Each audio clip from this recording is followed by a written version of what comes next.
Bismillahirrahmanirrahim. Subhanahu wa ta'ala. Ini ibadah yang wajib.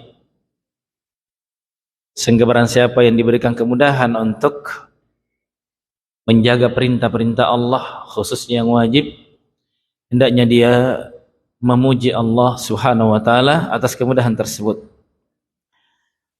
Salawat dan salam senantiasa tercurah atas Nabi kita Muhammad sallallahu alaihi wasallam. Allahumma salli ala Muhammad wa ala ali Muhammad.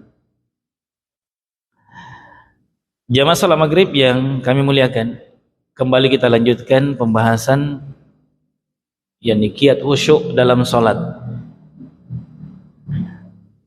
Beberapa poin telah kita lewati terkait dengan khusyuk ini. Kemudian poin yang ketiga, dari sebab-sebab hadirnya kekhusyuan dalam salat adalah menjauhi waswas. Waswas yang menguasai hati. Waswas yang terus mengganggu konsentrasi kita, sehingga terkadang orang yang sholat seolah-olah dia tidak sholat, yang ada hanya gerakan-gerakan, tapi pikirannya dikuasai oleh sesuatu yang tidak ada kaitannya sama sekali dengan sholat. Bahkan dia mungkin sibuk berbisnis dalam sholatnya. Tadi coba saya jual sekian, sekian untungnya, kenapa jual sekian, ya kan? Pertengkarannya dia tadi dengan siapa teringat terus. Itu yang menguasai hatinya. Ini waswas jemaah. Hendaknya orang yang sholat ketika hadir bisikan-bisikan tadi, waswas tadi, segera dia hentikan. Segera dia sadari bahwa saat ini dia sedang berhadapan dengan Allah Subhanahu wa ta'ala.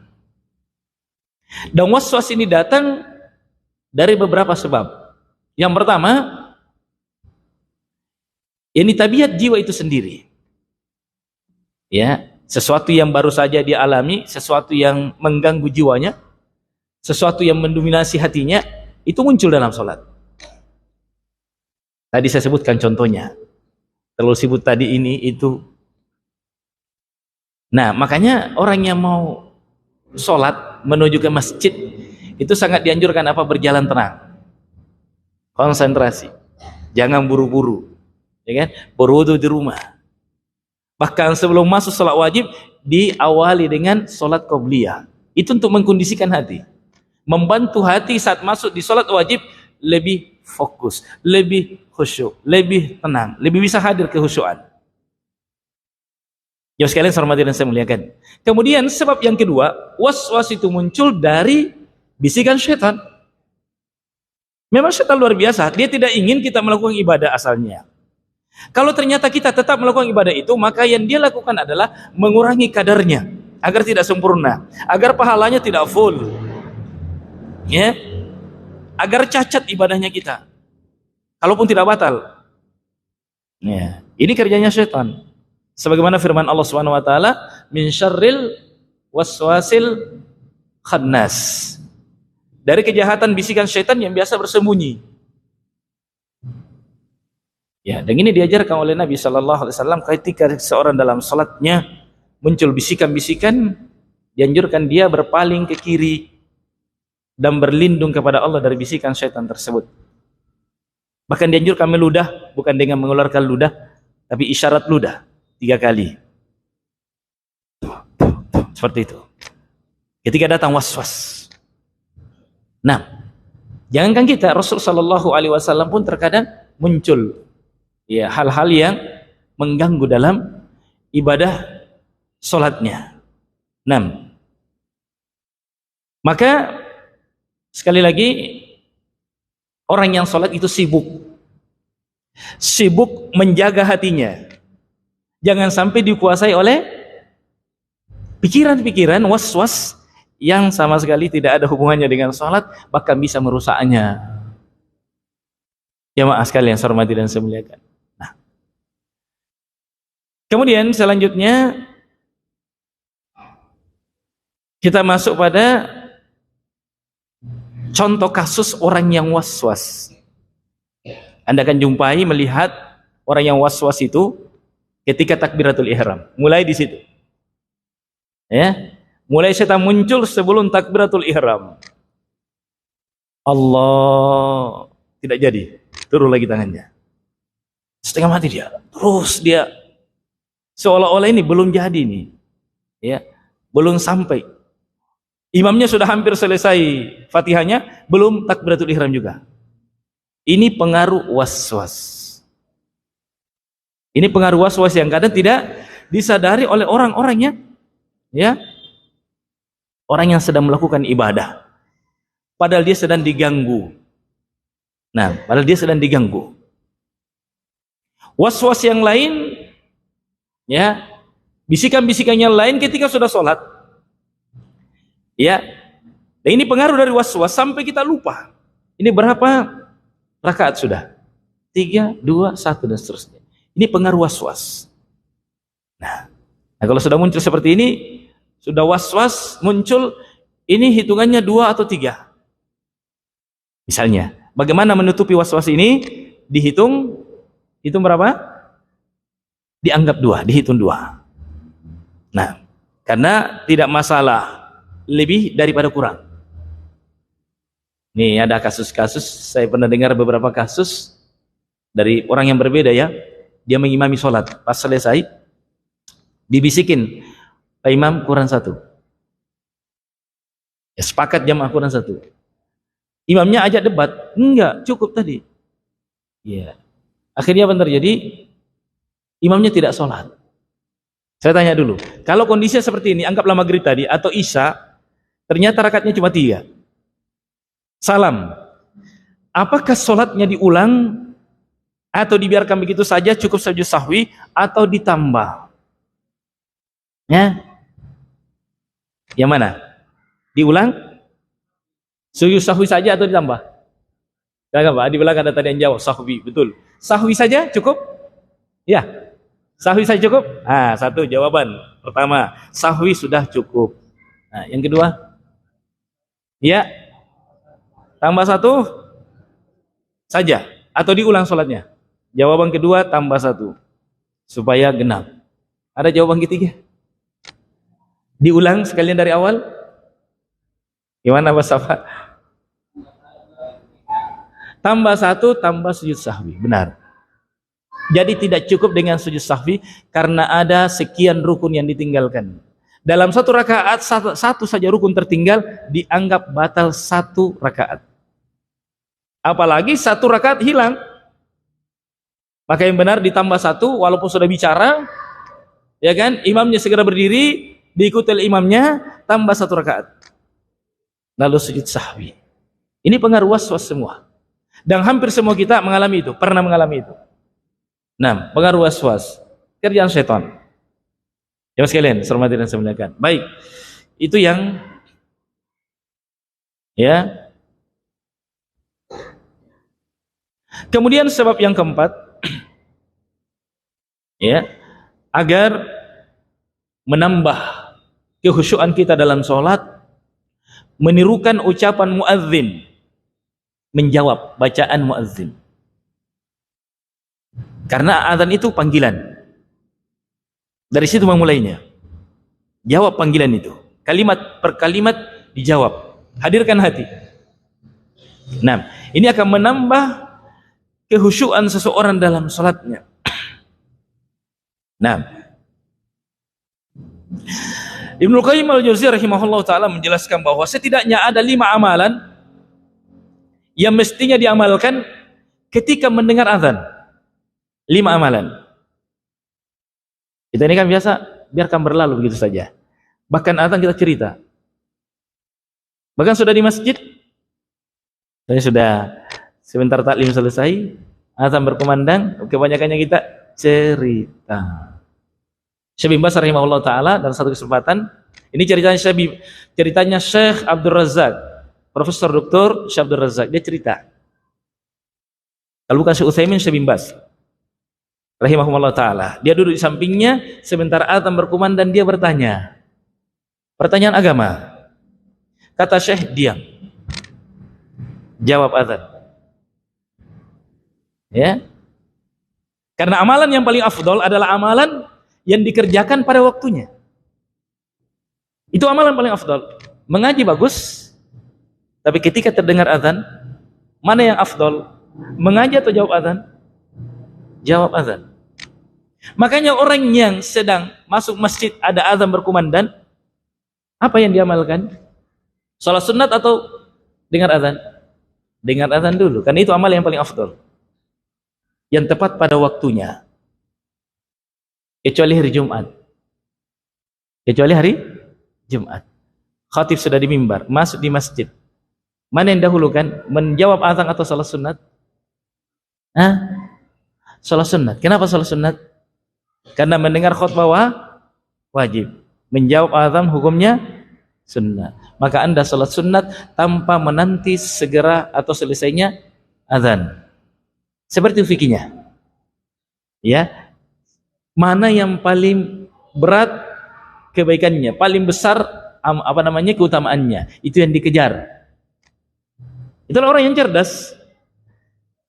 Orang yang cerdas ketika dipertemukan dua manfaat, dua kebaikan, dia pandai memilih yang paling banyak manfaatnya. Azan berkumandang, ngaji bagus, berdoa bagus, bicara agama baik, tapi menjawab azan lebih baik dan lebih tepat. Nah, 5 amalan. Yang pertama, mengucapkan seperti apa yang diucapkan oleh muazzin, kecuali hayya 'alas shalah, hayya 'alal falah. Yang kedua, bersalawat pada Nabi sallallahu alaihi wasallam, ya. Allahumma shalli ala Muhammad, atau salawat Ibrahimiyah seperti yang dibaca saat tasyahud. Nah, kemudian yang ketiga, meminta kepada Allah Subhanahu wa taala wasilah, perantara. Dan keutamaan sebagaimana yang disebutkan dalam hadis Jabir bin Abdullah. Apa doanya? Allahumma rabb hadhihi da'watit tammah was salatil qa'imah ati Muhammadanil wasilata wal fadilah. Ini sebenarnya kita mendoakan Rasul. Berikanlah Muhammad al-wasilah wal fadilah, wa ba'athhu maqaman mahmudan alladhi wa'atta, dan bangkitkanlah beliau, ya, berikanlah kepada beliau kedudukan yang terpuji sebagaimana yang engkau janjikan. Karena bagi Nabi ada satu kedudukan di akhirat, di surga, satu kedudukan yang tidak ada seorang pun dari hamba para nabi dan rasul yang bisa menggapainya. Satu orang saja. Itulah maqaman mahmuda, kedudukan yang terpuji, kedudukan Rasul sallallahu alaihi wasallam. Kita doakan Nabi agar mendapatkan keutamaan itu. Nah, maka orang yang membaca ini, dia layak mendapatkan kelak syafaatnya Rasulullah sallallahu alaihi wasallam. Kemudian yang keempat, setelah itu membaca asyhadu an la ilaha illallah wahdahu la syarikalah wa anna Muhammadan abduhu wa rasuluh, raditu billahi rabban wa bil islami dinan wa bi Muhammadin sallallahu alaihi wasallam nabiyya. Jadi itu tambahan doa, ya, itu tambahan doa. Membaca raditu billahi rabban, ya, wa bisa juga wa bi Muhammadin sallallahu alaihi wasallam nabiyya atau rasulan wa bil islami dinan. Ini termasuk doa yang dianjurkan dibaca selepas mendengarkan azan. Kemudian yang kelima, memanjatkan doa sesuai yang diinginkan. Karena doa antara azan dan iqamah itu makbul. Ya, itu makbul. Jemaah sekalian saya hormati dan kami muliakan,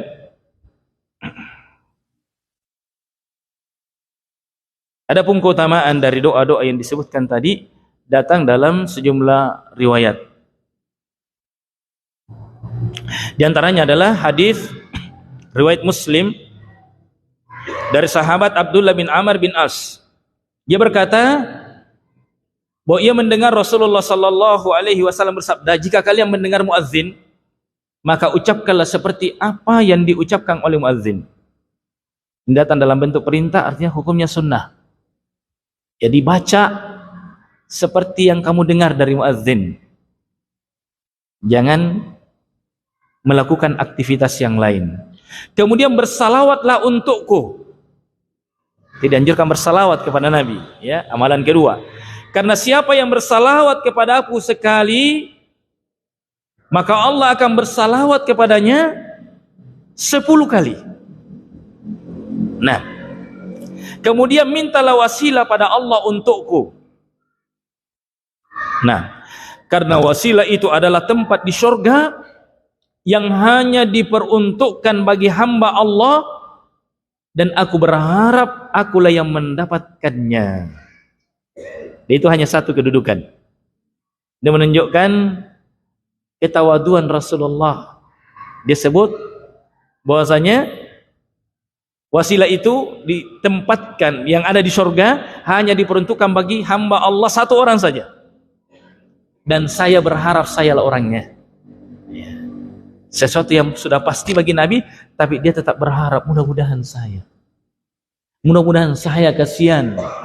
Ya, biasanya orang kalau sudah pasti dia, sudah mika pasti mi. Ini justru dengan kepastian yang pasti, tetap Nabi berharap sesuatu yang sudah pasti untuknya. Bagaimana dengan kita? Belum pasti. Harapannya justru sangat lemah untuk meraih kebaikan. Nah, lalu kemudian beliau mengatakan, siapa yang meminta untukku wasilah seperti itu, dialah yang berhak mendapatkan syafaatku. Jangan sia-siakan. Jangan disia-siakan. Subhanallah, orang kalau masuk di Raudah berdesak-desakan untuk cari kebaikan. Ya, sampai bagus sikut. Sama juga mau cium Hajaratul Aswad, ya kan? Sampai terlempar kiri kanan. Sampai ada orang yang cedera, bahkan ada orang yang meninggal gara-gara itu. Padahal ada tempat-tempat yang luar biasa, dia bisa mendapatkan keutamaan besar. Termasuk diantaranya menjawab azan. Subhanallah. Termasuk diantaranya menghadiri taman-taman surga. Ini kan tidak lucu. Berusaha, tidak salah ya, masuk di Raudhah, karena Nabi mengatakan antara rumahku dan mimbarku ada Raudhatun min riyadil jannah, salah satu taman dari taman-taman surga, bagus. Silakan. Tapi sayang serbu sayang, ada taman-taman surga yang lain yang manfaatnya sangat besar, justru mereka lalaikan. Dia paksa dirinya masuk di Raudhatul Jannah, walaupun harus gesek, walaupun harus membuat orang lain terzalimi, tapi di majelis-majelis ilmu yang di sana taman-taman surga, mereka sangat malas mendatanginya. Ini kesalahan besar. Ya, ini kesalahan besar. Bahkan di Masjid Nabawi, Masya Allah, ada majelis khusus untuk orang-orang Indonesia.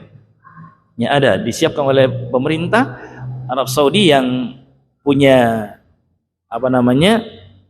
mungkin nilai yang bagus, akhlak yang baik, ketakwaan, yang program doktor itu yang mengisi. Ya, kalau saya tidak salah di pintu 19. Silakan yang naik umroh datangi pintu 19 sebelah kiri, di sana ada majelisnya orang-orang Indonesia.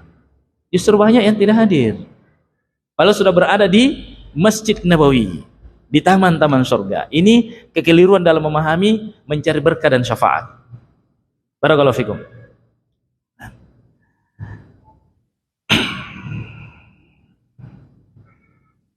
Ini poin yang keberapa? Poin yang ketiga dari sebab-sebab kehusyuan. Kita masuk poin yang berikutnya.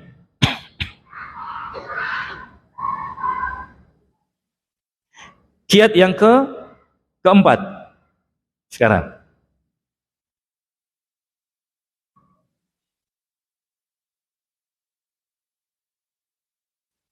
Yang keempat atau yang keberapa? Kelima? Yang kelima? Oke, maaf, yang kelima. Mempraktekkan adab-adab berjalan menuju masjid. Jadi ini khusyuk ini kayak gimana ya? Ini satu kesatuan, sangat erat hubungannya dengan amalan sebelumnya. Artinya kehusyuan itu tidak tercipta dengan sendirinya, butuh proses, butuh upaya butuh amalan-amalan pengantar. Termasuk diantaranya mengamalkan amalan-amalan menuju masjid. Apa diantara amalan-amalan ya menuju masjid?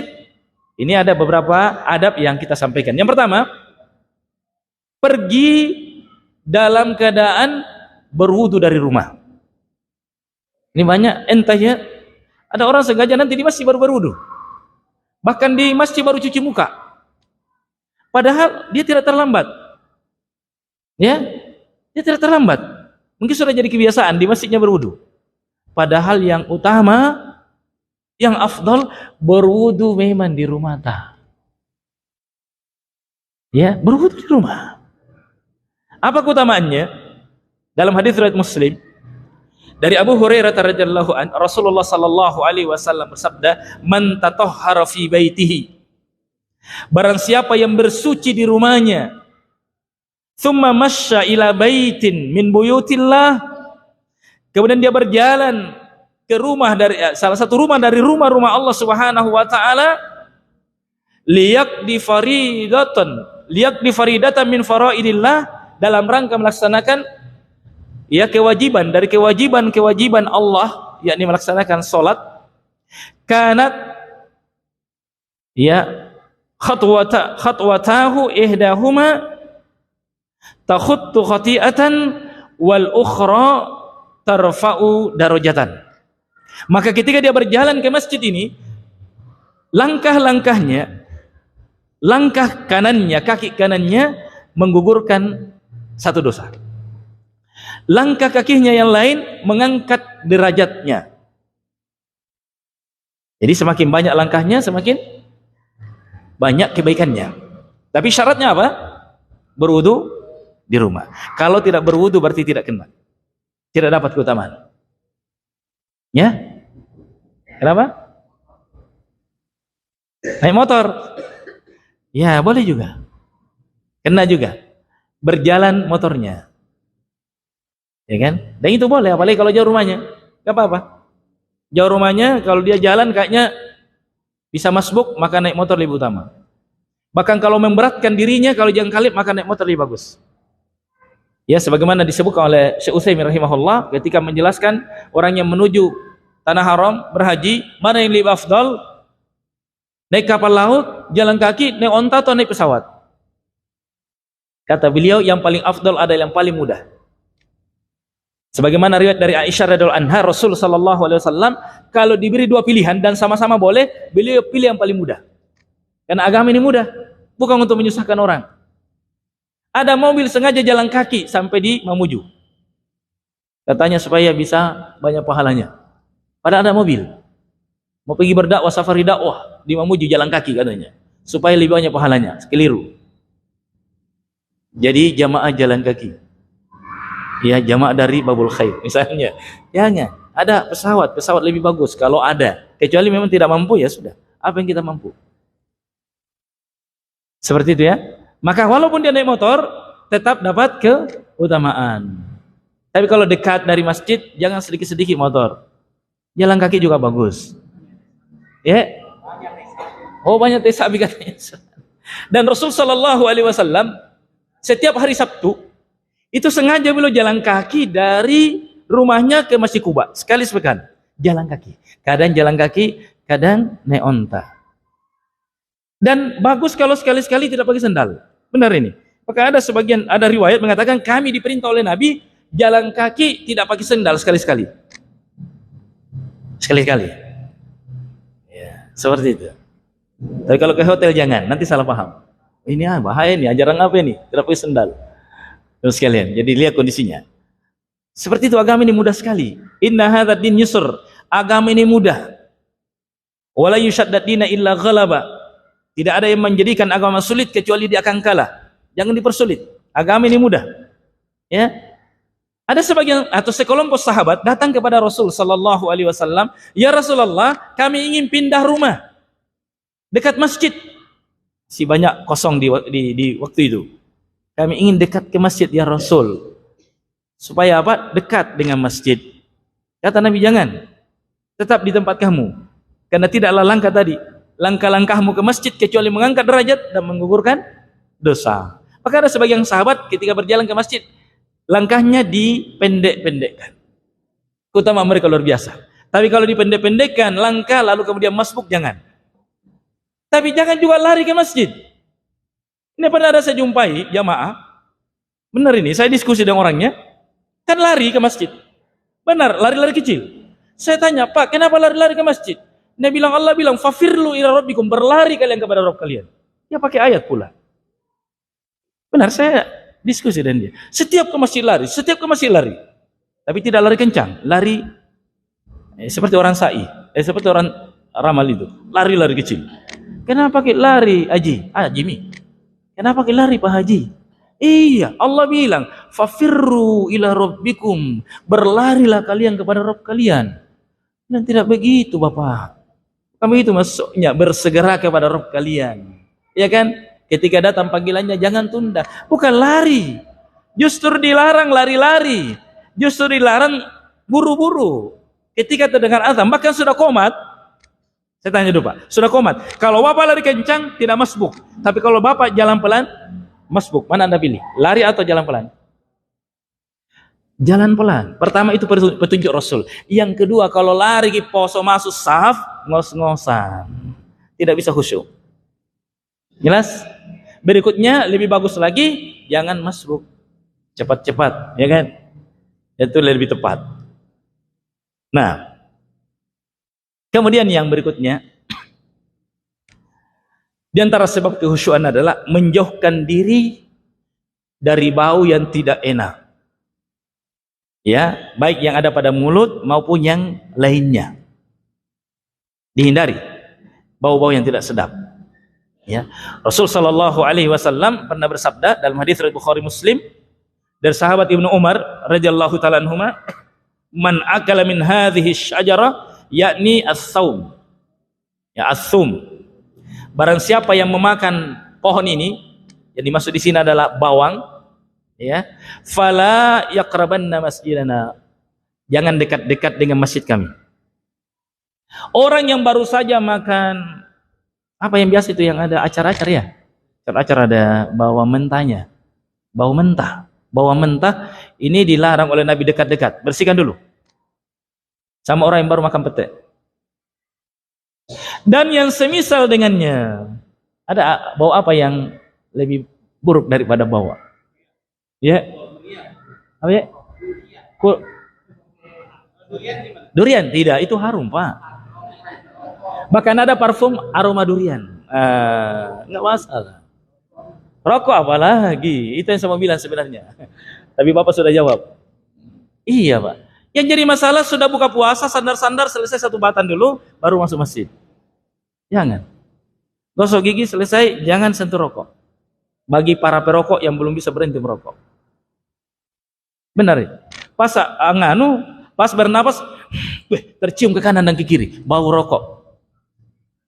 Ya, jangan mengganggu dan mengganggu para malaikat. Karena seorang yang sholat, ketika dia memulai bacaannya, malaikat mendekat. Bahkan disebutkan dalam riwayat hingga mulut malaikat menempel ke mulut orang yang membacanya dan mereka terganggu dengan bau. Termasuk tadi bau yang disebutkan, maka dia sangat dianjurkan. Dan mengatakan, sekiranya tidak memberatkan umatku, maka saya akan perintah umatku ini untuk bersiwak setiap hendak wudu. Dalam riwayat lain, setiap hendak sholat. Lihat orang-orang Arab, selalu ada siwak di kantongnya. Mau takbir, gosok gigi lagi. Padahal tidak kotor sebenarnya. Cuma mengikuti sunnah. Sudah bersih giginya, sudah gosok gigi di rumah. Saat berwudu gosok gigi lagi. Bersih siwaknya, gosok lagi. Ini ada orang tidak pernah dia cuci siwaknya, ya terus dipakai, itu salah, keliru. Tak dicuci. Ini mereka, dia lihat orang Arab tidak nak cuci orang Arab.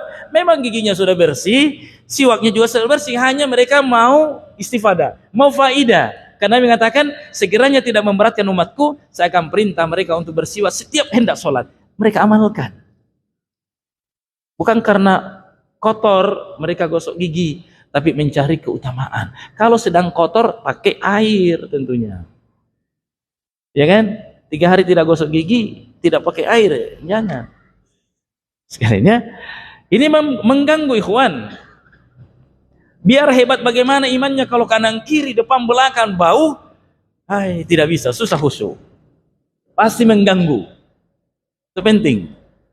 Jadi kalau tahu diri ya kayaknya ini ada sesuatu yang kurang nyaman ini, saya sendiri kayak tidak sedap ini, ambil pinggir-pinggir.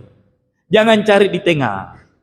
Walaupun punya keutamaan di depan, terdepan, tapi kalau ada kondisi yang bisa mengganggu diri dan orang lain, cari pinggir-pinggir. Dilarang mengganggu orang. Jangan sekalian.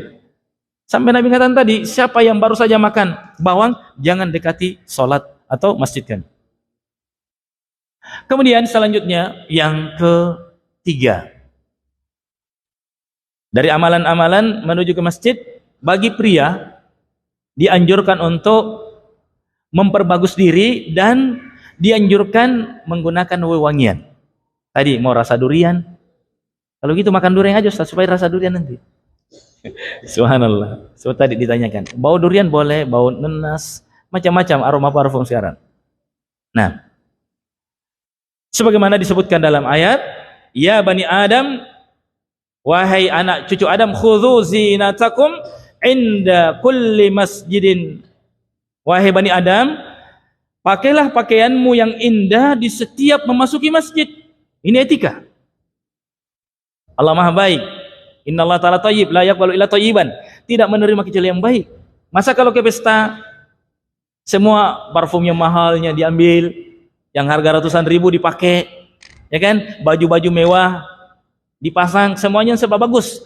Pas ke masjid dipakai parfum yang harga 5.000 3. Ini tidak adil. Benar ini. Kita tidak adil kalau seperti ini caranya. Ke pesta, kemana? Ketemu pejabat, parfum yang mahal. Pas ke masjid, parfum kalaupun pakai yang paling murah. Ditawar pula. Ya kan? Gak apa-apa ditawar sih, tapi yang bagus-bagus. Kalau bisa beli yang bagus. Kecuali tidak bisa yang lain. Pakaiannya tolong jangan pakai kaos. Kalau ada yang lain, kecuali tidak ada yang lain. Bahkan saya pernah jumpai orang sholat, walaupun di rumahnya ya, dia tidak pakai baju. Bidak saja. Saya lihat kok ini ada, nggak paham ini. Saya tanya, kenapa pakai sarung saja tidak pakai baju? Dia bilang kan tutup aurat Pak Ustadz, antara pusar dengan lutut. Dia tidak paham bahwa dilarang sholat dalam keadaan pundak terbuka. Ini banyak keliru nih orang yang umroh ini, benar. Tawaf dianjurkan, kalau tawaf wajib terbuka yang kanan ya? Iya. Dibuka yang kanan toh? Dibuka yang kanan. Pas mau sholat di mana? Di makam Ibrahim, bukan kuburan ya, itu tempat berdirinya Ibrahim, tetap terbuka pundaknya. Sa'i masih tetap terbuka, berarti tadi sholat tidak tutup. Sholatnya bermasalah. Ini tidak paham dia. Nah, jadi karena yang kita hadapi adalah Allah dalam sholat, pakai pakaian tak yang layak. Bahkan Quran mengatakan, ambil pakaianmu yang paling indah. Tidak harus mahal kalau tidak mampu. Yang jelas yang layak, yang indah, yang terbaik kita pakai. Pakailah pakaian ke masjid yang kita tidak malu berhadapan dengan presiden dengan pakaian itu. Benar Pak? Kalau Anda merasa malu berhadapan dengan presiden dengan pakaian ini, berarti Anda tidak merasa malu berhadapan dengan Allah dengan pakaian yang Anda pakai, maka bertanda pengagungan kita terhadap Allah sangat lemah. Sangat lemah. Bahkan Rasul sallallahu alaihi wasallam punya jubah khusus. Kalau hari Jumat tidak dia pakai kecuali di hari Id dan hari Jumat. Karena keagungan hari, keagungan amalan, beliau juga mengenakan pakaian khusus. Seperti itu. Kemudian dalam hadis riwayat Muslim dari sahabat Abdullah bin Mas'ud radhiyallahu an, bahwa ada seseorang yang mengatakan, ya, ada seseorang yang suka memakai baju yang bagus dan sandal yang bagus. Ini orang ini kesukaannya pakai yang bagus-bagus. Dia tidak mau kalau sudah tidak menarik. Kalau sudah mulai ya tidak, warnanya sudah mulai lentur, dia nggak suka dengan pakaian seperti itu. Maka Nabi Shallallahu Alaihi Wasallam bersabda, Innallaha jamilun yuhibbul jamal. Allah itu indah dan suka dengan keindahan. Ya, jadi Anda orang kaya, apa-apa Anda nampakkan nikmat yang Allah berikan kepada Anda dengan pakaian yang layak. Dan Anda pakai menghadap Allah Subhanahu wa taala. Kan seperti ini tidak masalah. Nah, adapun kaum wanita dilarang menggunakan wewangian. Ya, dilarang menggunakan wewangian. Bahkan seorang wanita yang menggunakan wewangian sampai tercium ya dalam jarak yang sangat jauh, Nabi katakan dia wanita pezina. Sampai-sampai Nabi mengatakan seperti itu. Kapan wanita boleh bersolek, boleh mengenakan wewangiannya? Saat di kamar bersama suaminya. Ini tak balik sekarang sebagian berhadapan suaminya, ya biasa-biasa saja. Ya, rasa umbu kata orang Makassar. Ya kan? Tahu rasa umbu? Ya. Bau asap. Ya kan? Semuanya bau. Tidak berpenampilan di hadapan suami. Pas keluar baru bersolek. Keliru. Ya, tempat bersoleknya wanita di rumah bersama dengan suaminya. Allah Subhanahu wa taala mengingatkan kaum perempuan dalam surah An-Nisa surah Nur ayat 31, "Wala yubnina zinatahunna illa ma dhahara minha." Dan janganlah mereka menampakkan perhiasannya kecuali yang biasa nampak dari dirinya, termasuk wewangian. Nah, termasuk wewangian. Belum masuk waktu? Belum? Sudah? 3 menit lagi? Ya, 2 lagi. Baik, nanti kita lanjut lagi. Pembahasan tentang adab-adab menuju masjid. Terus saya bacakan secara singkat ya, tapi jalan dengan tenang. Tadi jangan buru-buru, ya. Walaupun sudah telat, walaupun sudah qomat. Yang ketujuh, ketika berjalan ke masjid ingat membaca doa menuju masjid. Allahumma ja'al fi qalbi nura, fi lisani nura, fi sam'i nura, fi basari nura. Ya kan? Wa fi amami nura, min khalfi nura, ayyamini nura, shimali nura, min amami nura, wa min tahti nura. Allahumma ja'al nuran fi qabri wa nuran fi idhami, dan seterusnya. Ini ada doa-doa seperti itu. Minimal membaca bismillahi tawakkaltu 'ala Allah la haula wala quwwata illa billah. Kemudian ke-8, masuk masjid dengan kaki kanan sambil membaca doa bismillahi wassalatu wassalamu ala Rasulillah, Allahumma iftah li abwaab rahmatik. Bismillahi wassalatu wassalamu ala Rasulillah, Allahumma iftah li abwaab rahmatik. Yang selama ini kita dengar, kita amalkan hanya Allahumma iftah li abwaab rahmatik. Padahal itu bismillahi wassalatu wassalamu ala Rasulillah, Allahumma iftah li abwaab rahmatik. Kemudian mengucapkan salam ketika masuk masjid dengan suara yang didengar oleh orang sekitar. Pas masuk masjid ada orang berkumpul, Anda memberi salam. Dianjurkan memberi salam. Semua ini ada hadis-hadisnya dan mungkin insyaallah kita cukupkan. Kesempatan lain kita lanjutkan. Subhanakallahumma bihamdika nasyhadu an la ilaha illa anta nastaghfiruka wa natubu ilaik. Wa akhiru da'wana alhamdulillah. Assalamualaikum warahmatullahi wabarakatuh.